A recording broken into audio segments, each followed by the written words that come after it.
তো বন্ধুরা, আমি মধুমিতা আজকে আপনাদের সামনে আরেকটি রেসিপি নিয়ে চলে আসছি। সেটা হচ্ছে কলা পাতা দিয়ে ইলিশ মাছের ভাপা করে দেখাবো। তো এই রেসিপিটা আমি কী করে করি আপনারা দেখতে থাকুন। বন্ধুরা, এই ইলিশ মাছের ভাপা করার জন্য আমি এখানে নিয়েছি সর্ষে পোস্ত বাটা, এখানে নিয়েছি টমেটো কুচি হালকা পরিমাণে, আর নিয়েছি কয়েক টুকরো কাঁচা লঙ্কা, আর এখানে নিয়েছি লঙ্কার গুঁড়ো, হলুদ গুঁড়ো, এখানে নিয়েছি কালো জিরে, আর এখানে নিয়েছি নুন, আর এখানে আছে কাঁচা লঙ্কা, আর হচ্ছে অর্ধেক পরিমাণ টমেটো পেস্ট। বন্ধুরা, এখানে আমি সর্ষে আর পোস্তটা বেটে রেখেছিলাম, সেটাকে আমি এখন ছেঁকে নেব।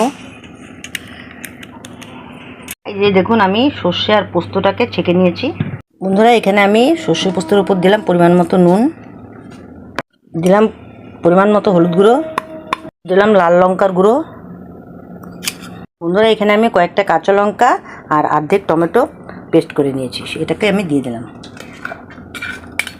এখন এটাকে আমি মিশিয়ে নেব।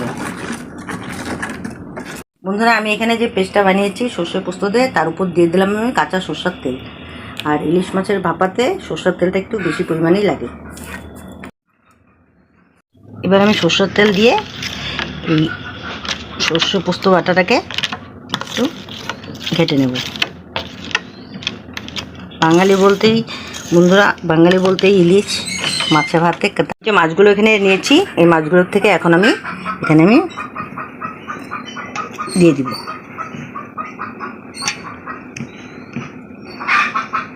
মাছের ভাপা আমার তৈরি হয়ে গেছে, এখন আমি কড়াতে বসিয়ে দিই। বন্ধুরা দেখুন, আমি কলা পাতা এই সাইজ করে কেটে নিয়েছি, এটার উপর দিয়ে আমি এখন মাছটাকে বসিয়ে দেখাবো।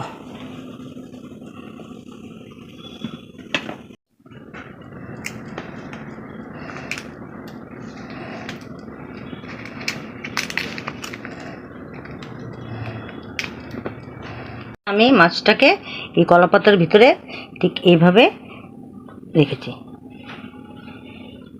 বন্ধুরা, আমি কলা পাতার ভিতরে যে মাছটাকে দিয়েছি সেটাকে আমি বেঁধে নিয়েছি। এই যে দেখুন বন্ধুরা, দেখুন আমি এইভাবে মাছগুলোকে কলা পাতায় বেঁধে নিয়েছি। বন্ধুরা, আমি কড়া গরম হয়ে গেছে, দিয়ে দিলাম আমি সরষের তেল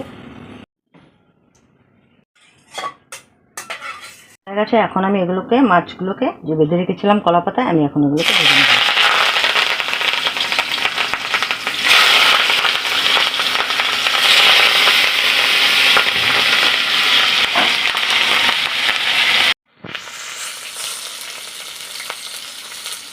বন্ধুরা, এবার আমি উল্টে দেব।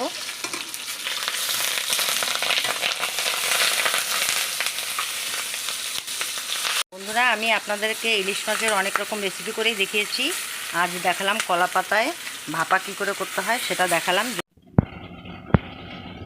মাছে ভাতে তো মাছ বলতে ইলিশ সবারই প্রিয়, ঠিক আছে।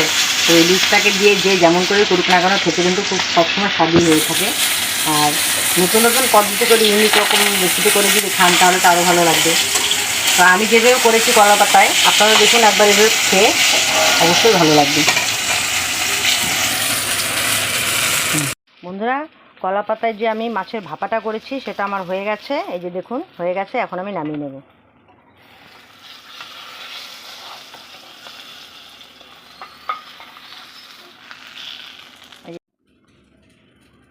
আপনাদেরকে একটা খুলে দেখাচ্ছি এটা কেমন হয়েছে খেতে।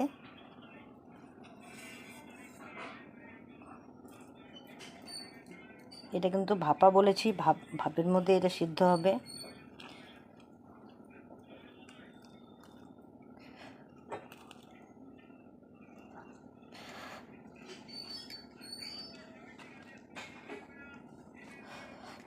প্রচণ্ড গরম।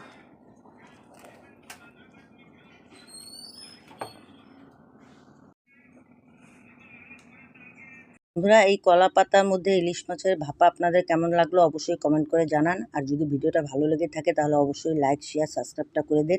আর যারা ফেসবুক থেকে দেখছো তারা অবশ্যই ফলো করে দিও। দেখা হচ্ছে নেক্সট ভিডিওতে।